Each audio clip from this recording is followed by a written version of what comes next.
سب دیکھنے اور سننے والوں کی خدمت میں محبت بھرا السلام۔ عرفان احمد خان صاحب ہمارے ساتھ ہیں۔ آج جناب صحافت کا دن منایا جا رہا ہے، یوم صحافت۔ لیکن آج کے حالات میں اگر آپ نظر ڈالیں پوری دنیا میں، پاکستان کی صحافت پہ بھی، تو خان صاحب سے پوچھیں گے کہ واقعی صحافت جو ہے وہ بالکل اپنا کام جو ہے وہ ٹھیک طریقے سے کر رہے ہیں؟ کیوں خان صاحب بتائیے ذرا، انٹرنیشنل صحافت پہ بھی اور پاکستانی بھی۔ دیکھیں، یوم صحافت جو ہے وہ صحافت کی آزادی کا دن ہے۔ تو اس لحاظ سے اب صحافت خطوں میں بڑھ چکی ہے۔ ہر خطے کی سیاست یا ہر خطے کی جو صحافت ہے وہ دوسرے سے مختلف بن چکی ہے۔ ایک تو وہ لوگ ہیں جنہوں نے اپنا صحافت اپنا نام پیدا کیا، یا صحافت کا جو اصل کام ہے انسانی خبروں کا، دنیا کی خبروں کو ادھر سے ادھر پہنچانا، وہ کام جانبداری سے کرنے والی سیاست ہے، وہ بھی ابھی دنیا میں موجود ہے۔ یہ نہیں کہ وہ ناپید ہو گئی ہو۔ جیسے بی بی سی ہے، آپ کا واشنگٹن پوسٹ ہے، خلیج ٹائمز ہے، اسی طرح اور ایک دو اخبارات ایسے ہیں، نیو یارک ٹائم ہے، فائنینشیل ٹائم ہے۔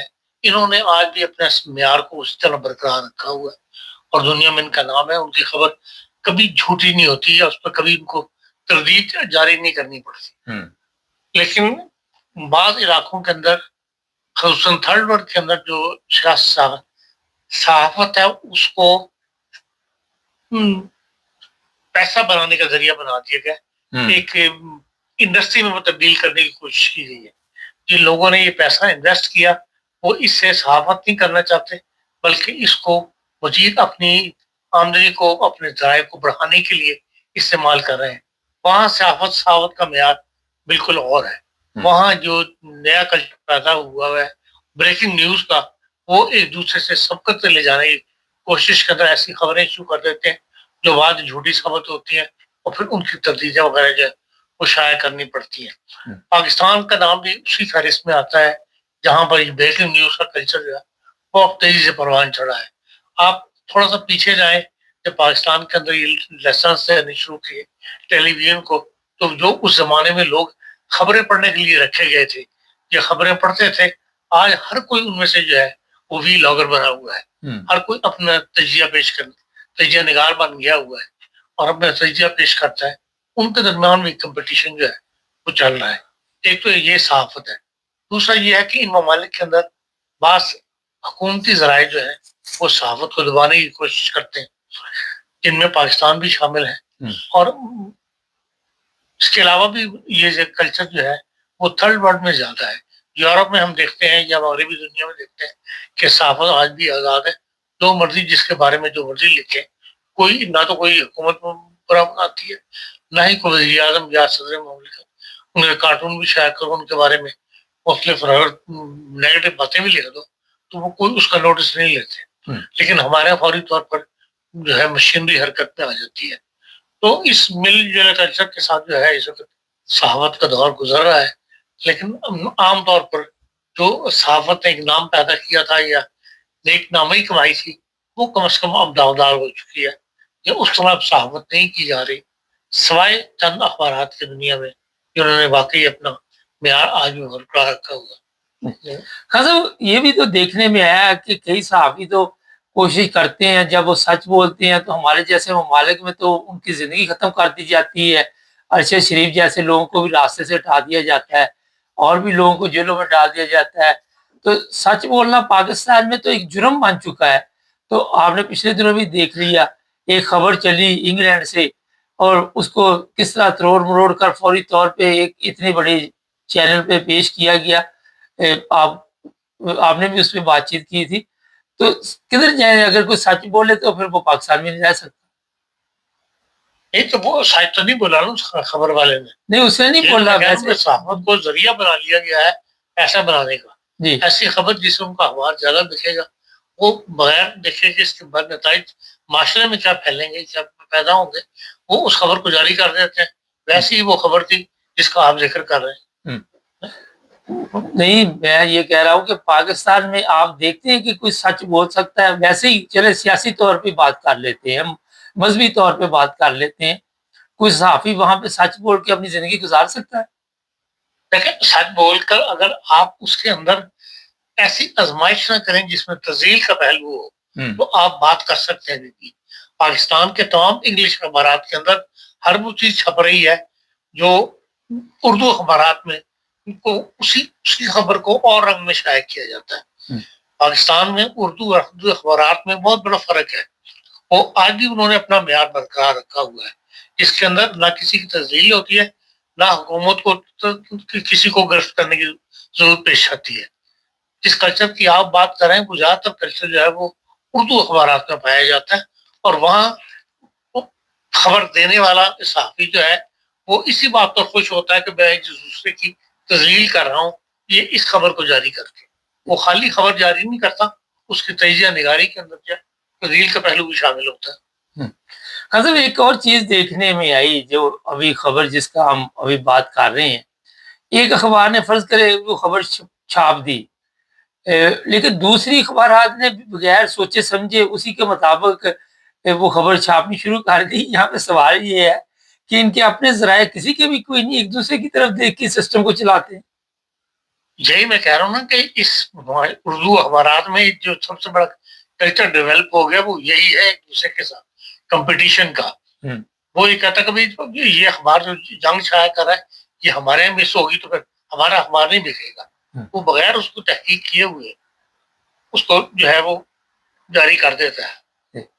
اصل مسئلہ یہی ہے کہ لوگ صحافت کے اندر ایسے لوگ آ گئے ہیں جو اس کو بطور صنعت کے چلانا چاہتے ہیں، اس سے پیسہ کمانا چاہتے ہیں، صحافت کو بطور صحافت کے نہیں چلانا چاہتے.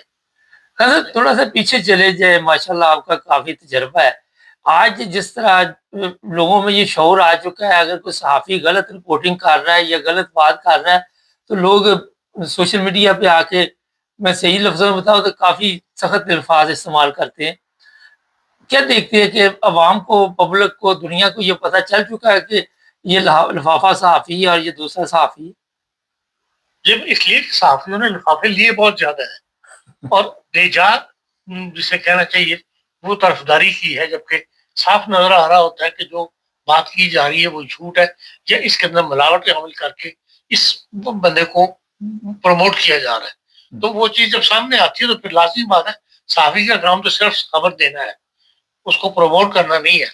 تو اس لیے پھر جب لوگ سوشل میڈیا کی وجہ سے دنیا میں شعور بھی بڑھا ہے تو دنیا پہ جب محسوس کر لیتی ہے کہ یہ 2 نمبر بات کر رہا ہے، یہ خام خواہ کی بات کو بڑھا پیش کر رہا ہے، تو پھر لوگ ظاہر ہے اس کے اوپر اپنے تب سے بھی جو ہے وہ پیش کر لکھ دیتے ہیں، نوٹ لکھ دیتے ہیں، کمنٹس دے دیتے ہیں اس قسم کے، جس سے پتہ لگ جائے گا کہ ہاں بھائی لوگوں نے اس بات کو پسند نہیں کیا. ایک اور اسی حوالے سے یہ بتائیے ذرا کہ اگر کوئی خبر غلط دے دیتا ہے تو وہاں پہ کوئی اگر پتہ چل جاتا ہے یہ غلط خبر ہے تو معذرت بھی نہیں کھل کے کر پاتے، اس کی کیا وجہ ہے؟ اس کی وجہ یہ ہے کہ ضمیر مردہ ہے، ڈرتے ہیں. اگر غلط خبر شائع ہو گئی ہے تو اس کی تردید شائع کرنے میں جس طرح خبر شائع کی تھی اسی شان کے ساتھ اگر تردید بھی شائع کرنے میں کوئی حرج نہیں. دیکھیں ایک دن کا اخبار اگلے دن خبر پرانی ہو جاتی ہے، لوگ بھول جاتے ہیں. بالکل. لیکن اتنی جرت بھی اخلاقی جرت نہیں ہے پاکستان کی کم از کم صحافوں کے اندر کہ اگر کوئی غلط خبر شائع کی ہے جس کا سر نہ پیر اور وہ انہوں نے جاری کر دی ہوئی ہے تو پھر اس کی اسی طرح تردید کریں کہ ہاں بھائی ہم سے یہ غلطی ہوئی ہے. یہ تصحیح کریں، کوئی نہ کوئی رستہ کندھا ڈھونڈتے ہیں، کوئی رستہ ڈھونڈتے ہیں کہ ہاں جی ہم اس وجہ سے ہم نے یہ خبر جو ہے جاری کر دی. ڈائریکٹ جسے کہتے ہیں اخلاقی ضرورت دکھاتے ہوئے معافی مانگنے کے لیے کم از کم اردو اخبارات تو تیار نہیں ہوتے. ایک دفعہ نہیں کئی دفعہ ایسا ہوا شامی صاحب جیسے پرانے جو جن کا تعلق صحافت سے ہے، اگر انہوں نے کوئی مذہبی بیان دے دیا تو وہاں پہ وہ پھر سچ پہ بھی قائم نہیں رہتے، وہاں پہ آ کے پھر وہ الٹ کر اپنی جان بچانے کے لیے جھوٹ بولنا شروع کر دیتے ہیں. تو اتنے پرانے صحافی بھی جو ہے اپنے پاؤں پہ نہیں کھڑے رہ پاتے، ان کو حقیقت کا پتہ ہوتا ہے اس چیز کا کہ، اور پہلے وہ سچ بولتے ہیں اور بعد میں وہ کہتے ہیں نہیں جناب یہ تو ایسے نہیں ایسے تھا. اس لیے کہ معاشرہ اس طرح پیچھے پڑ جاتا ان کے، جو سوسائٹی بن گئی ہوئی ہے جس میں علماء کا کردار بہت زیادہ نمایاں ہو گیا ہوا ہے کہ ہر چیز کو رکھا جاتا، ہر چیز کے لیے مولوی سے رائے لینا ضروری قرار دیا گیا ہے. اس کی وجہ سے یہ اس قسم کے حالات پاکستان پیدا ہو گئے ہیں. اگر معاشرے میں سے مولوی کے کردار کو نکال لیا جائے، جو اس کو صرف محدود کر دیا جائے نماز روزے تک، تو پھر یہ حالات دوبارہ جیسے 62 سے پہلے کے حالات تھے ایسے حالات پاکستان میں دوبارہ آ سکتے ہیں. اس کے لیے صرف یورپ کرنے کی ضرورت ہے. آپ دیکھتے ہیں کہ اتنا آسان ہے کہ ان کو کنٹرول کرنا، جتنی آزادی دے دی گئی ہے، اور ابھی پیسے پوسے بھی دے کے چپ کروانے کی کوشش کی گئی. حکومت اپنے لیے تو بندوبست کر سکتی ہے اس طرح کے، لیکن اتنا آسان ہے خاصا یہ. مبارک صاحب، اگر حکومت اور عزم ہو جائے نا تو وہ ہر کام کر سکتی ہے. اس کے پاس ہر قسم کی طاقت ہوتی ہے، ہر قسم کے ذرائع ہوتے ہیں، اور اس کے لیے آسان کرنا، یہ کام کرنا کوئی مشکل نہیں ہوا کرتا، لیکن صرف عزم کی ضرورت ہے. ہاں سر، یہ پچھلے ابھی بھی جنگ کے حالات ہی چل رہے ہیں. کئی صحافیوں نے سچ بولنے کی عرب ممالک میں بھی کوشش کی. انہوں نے کسی نے اگر ویڈیو اپلوڈ کر دی یا کسی نے یہ بتایا کہ یہاں امریکہ کا نقصان ہوا ہے، عربوں کا نقصان ہوا ہے، تو انہیں بھی جیلوں میں ڈال دیا گیا. بے شمار لوگ وہاں پہ، چلو سوشل میڈیا والے تو ہیں ہی ہیں، لیکن ایسے بھی ہیں جنہوں نے کویت جو حالات تھے اس کے بعد میں پروگرام کیا تھا، امریکہ کے کہنے پہ ان کو بھی پکڑ لیا گیا. تو یہ تو صرف پاکستان کا معاملہ نہیں ہے. جیسے خلیجی ممالک میں جو اقدام اٹھایا گیا ہے، ان حکومتوں نے پہلے اس کے لیے جنرل ایک سرکولر جاری کیا، خالی صحافیوں کے لیے نہیں، بلکہ ایک باقاعدہ طور پر انہوں نے کہا کہ جو جن حالات سے ہمارا ملک گزر رہا ہے، جن جنگی حالات سے ہم نہیں چاہتے کہ ہمارے نقصانات یا ہماری جو ہے وہ ویڈیوز وغیرہ باہر جائیں. اس کے لیے انہوں نے باقاعدہ سرکولر جاری کیا. پھر جس نے خلاف ورزی کی، چاہے وہ صحافی تھا یا وہ غیر صحافی تھا، اس کو انہوں نے گرفتار کیا ہے، اور وہ اس قانون کو خلاف ورزی کے قانون کے تحت گرفتار کیا، نہ کہ صحافت کے تحت. خاصا تھوڑا سا جنگ عرب ممالک میں بھی کوئی صحافت آزاد نہیں ہے. وہاں کوئی بادشاہوں بچات کے خلاف لکھ نہیں سکتا. میں نے کہا نا کہ ہر جگہ پر صحافت کے اوپر کلچر کا اثر زیادہ آ گیا ہوگا. ہر جگہ پر علاقائی صحافت ہو رہی ہے. ترقی یافتہ ملک ہے جہاں پر جمہوریت ہے، وہاں آپ جو مرضی چاہے لکھیں، کوئی آپ کو نہیں پوچھتا. کوئی وزارت اطلاعات کی منسٹری نہیں ہوتی، کوئی ایسے ادارے نہیں قائم کیے جاتے جو جن سے صحافیوں کو انکم ہوتی ہو یا وہ اشتہار دیتے ہوں. ہمارا تو مسئلہ یہ ہے کہ اردو اخبار زندہ ہی نہیں رہ سکتے اگر سرکاری ان کو اشتہارات نہ ملے. جب سرکاری اشتہارات کروڑوں میں لینے ہوتے ہیں اخبار والوں نے، تو ہر بات میں حکومت کی بات، مطلب کی بات تو کرتے ہیں. اور سرکار بھی اسی وجہ سے زندہ رہتی ہے کہ اشتہارات تقسیم کرتے رہتے ہیں. کبھی کوئی اشتہار خاصا. تھوڑے جنگ کے بارے میں تازہ تھوڑی سی صورتحال بتا دیجیے کہ اب آپ دیکھ رہے ہیں کل بیان آیا امریکہ کی طرف سے کہ کسی کانگریس کی اجازت کی ضرورت نہیں صدر کو، کوئی ایسی بات نہیں، جو چاہے صدر کر سکتا ہے. آپ نے بھی شاید سنا ہے، لیکن تھوڑا سا بتا دیں ویسے کیا حالات چل رہے ہیں. نہیں، ایسا نہیں ہو سکتا. بھل امریکہ کے صدر کے پاس پاور بہت زیادہ ہے، یہ صحیح بات ہے، لیکن بعد میں وہ اس بات اقدام کو اٹھانے کے بعد اس کے لیے جواب دے ضرور ہے. سینٹ کے اندر بھی اور اس میں بھی کانگریس کے اندر بھی. آپ نے اگر کل کی پرسوں کی کارروائی دیکھی ہو، جس طرح وزیر دفاع کو گھیرا گیا، بس یہ نہیں چھوٹ گئے وزیر دفاع کے سوالوں کے جواب دیتے ہوئے، اور سب نے ان کے جو پیسہ دینے سے جا رہی ہے. ڈیموکریٹک والے تو کوئی پیسہ دینے کے لیے تیار نہیں اس جنگ کے لیے. یہ جنگ امریکہ کی جنگ تھی، یہ صرف اسرائیل کو خوش کرنے کے لیے جو ایک مسلمان طاقت مقابلے پہ کھڑی ہو رہی تھی اس کو ختم کرنے کے لیے جنگ لڑی گئی ہے.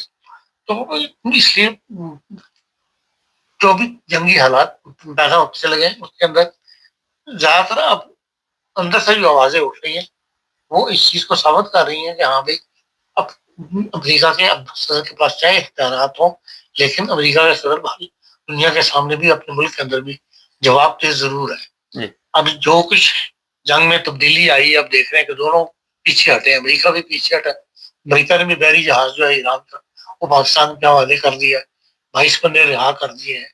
ایران نے بھی کہہ دیا کہ بھائی ہم صرف جو نیوکلیر پاور ہے اس سے ہم کیمیائی ہتھیار ہٹانے کی بات نہ کرو، تو باقی ہر چیز پر ہم بات چیت کرنے کے لیے تیار ہیں.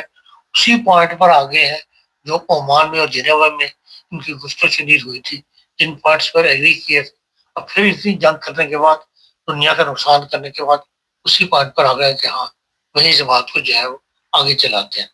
بہرحال دنیا کا کیونکہ اس جنگ سے دنیا کا پورا دنیا مفاد وابستہ ہو گیا ہوا ہے, ہر طرف سے پریشر جو ہے ڈیولپ ہو رہا ہے, اس لیے ایران بھی پیچھے ہٹا ہے اور امریکہ بھی پیچھے ہٹا ہے. اور امریکہ کا پیچھے ہٹنا اس میں اس کی سبکی شامل ہے. ایران تو پہلے سے اسی موقع پر قائم تھا.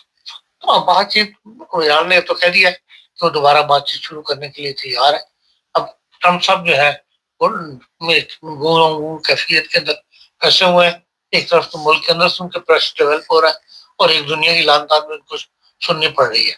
بہرحال اب جو بھی ہے باہری جنگ کی نئی صورتحال جو ہے وہ دنیا کے سامنے آنے والی ہے اور گفت و شنید کا ایک نیا دور جو ہے وہ شروع ہونے کے قریب ہے.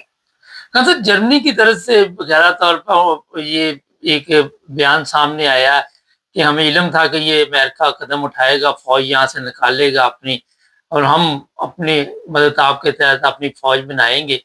آپ دیکھ رہے ہیں کہ آنے والے دنوں میں جرمنی اور امریکہ یا یورپ یا امریکہ کہہ سکتے کہ حالات جو ہیں اب دو علیحدہ علیحدہ راستوں پر چلیں گے. نہیں دیکھیں, دو علیحدہ راستے چلنے والی بات کسی نے بھی نہیں کی. جرمنی بھی جب بھی بات کرتا ہے ساتھ یہ کہتا ہے کہ ہم اس اتحاد کو قائم رکھنا چاہتے ہیں. بہرحال دنیا کی دو بڑی طاقتیں ہیں کے درمیان معاشی طور پر بھی اور فوجی طور پر بھی دونوں اگر طاقتیں اپنے آپس میں اتحاد قائم رکھتی ہیں اور مل کر چلتی ہیں تو بڑی اچھی بات ہے. لیکن وہ جو پہلی پالیسی تھی جس کے تحت نیٹو کے تحت یہ پابند تھے امریکہ کی ہر بات ماننے کے لیے, اب وہ حالات نہیں رہیں گے. اب امریکہ کو نیٹو ممالک کی بات بھی سننی پڑے گی. دونوں طرف کی جو مطلب سننے کے بعد پھر بات جو ہے وہ فیصلے زیادہ تر ہونے شروع ہوں گے. یہ بار ایک تبدیلی ضرور آئے گی. جی بہت شکریہ خان صاحب, تھینک یو. نہیں یہ صحافت کے حساب سے اس لیے میں نے بات کی تھی, آپ کو پتا ہے کہ پاکستان میں جو مذہبی نفرت ہے, شامی صاحب نے جب وہ احمدیوں کے حق میں بیان دیا اس کے بعد انہیں تھوڑی میرا حال 24 گھنٹے سے پہلے ہی آ کے پھر وہ کہانی نئی بیان کرنی پڑی. اگر پارلیمنٹ میں کوئی بندہ پرویز رشید جیسا مذہبی لحاظ سے, ان کو پتا ہے کہ یہاں پہ احمدیوں کے اوپر ظلم ہو رہے پاکستان میں بالکل کھل کے آپ کو بتا دیتا ہوں. خان صاحب سے تو میں نے ذرا احتیاط سے سوال کیا, لیکن جب بھی دیکھتے ہیں کہ عوام خلاف ہو گئی ہے, علماء خلاف ہو گئے, علماء نے فتوی جاری کر دیے, پھاڑ لو بیٹھ جاتی ہے, کھلبڑی پڑ جاتی, تو شامی جیسے بندے بھی جو ہے وہ ڈر جاتے. تو یہاں پہ قائم رہنا بڑا مشکل ایک عمل ہے. ارشد شریف جس کے ساتھ جس ظلم ہوا, زیادتی جس طرح اس کے ساتھ دکھائی گئی گورنمنٹ کی طرف سے, عدالتوں میں پھر ایک تماشا بنا پاکستان کی عدالت میں, کبھی کبھی کہیں پہ. تو یہ تماشبین جو ہیں یہ چاہے وہ عدالتوں میں بیٹھے ہوئے ہیں چاہے وہ صحافت میں بیٹھے ہوئے ہیں, ان سے نہ تو معاشرے کو کوئی فرق پڑ رہا ہے نہ معاشرے کے حالات چینج ہو رہے ہیں, الٹا نقصان ہو رہا ہے. چینل کو